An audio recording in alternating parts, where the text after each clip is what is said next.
I feel like it's human nature to not realize when the end of the rainbow is in your own backyard. And Rick is the pot of gold, and he's here in our community. Well, I started playing guitar when I was 8 years old and started writing songs when I was 8, and I idolized Elvis Presley, and that was my inspiration. I smiled like this for 2 years straight.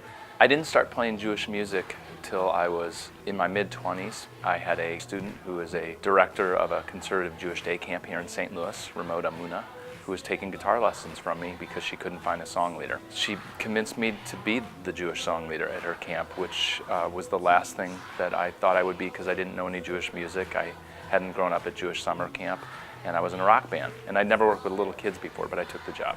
When I started playing Jewish music, I realized that I was an educator. And after a few years, it became important to me to leverage what I had developed as a touring Jewish artist to have a greater impact in the Jewish world. And I decided to start Song Leader Boot Camp. Rick came to me and said, hey, there's a need out there in our Jewish community for better Jewish leaders that have more effect in their communities. He, as a musician and someone who's talented himself, had a lot of tools that he wanted to share with people.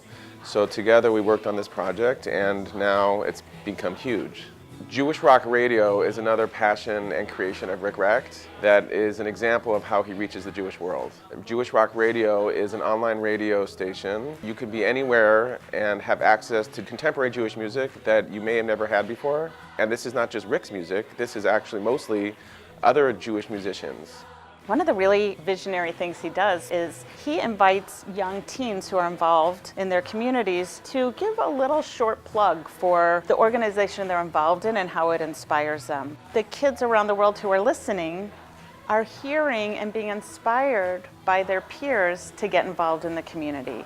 This year, Jewish Rock Radio launched a major national initiative to distribute Jewish music digitally to tens of thousands of teens and young adults throughout North America. We launched the JR Gift of Music, and it's already taken off in several cities around the country, and it's been pretty incredible. Well, I'm totally honored to receive this award. It's incredibly meaningful. You know, when you talk about vision, vision is never one person's vision. Vision is something that's shared. So while I'm excited, at the same time I feel like I should have my wife next to me because she's at least a half to three-fourths of that vision. And I should have the people on my staff and a lot of people in this community right next to me because they're part of making everything happen.